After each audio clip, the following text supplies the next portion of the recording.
How to remove lens flare in Lightroom. There are different ways to remove lens flare in Lightroom. One of the easiest ways is to use the spot removal tool.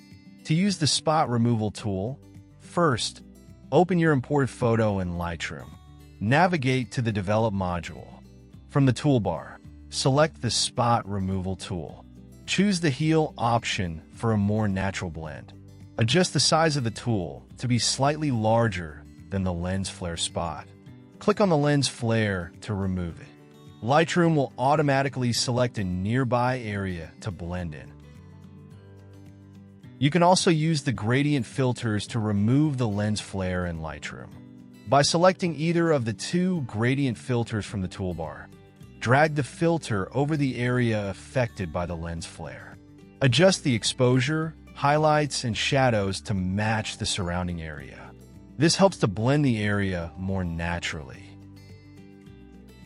Another way to remove lens flare in Lightroom is to refine it with the adjustment brush. Select the adjustment brush from the toolbar. Brush over the area where the lens flare was. Adjust settings such as exposure, contrast, and clarity to fine-tune the area. This allows for more precise control over the affected area.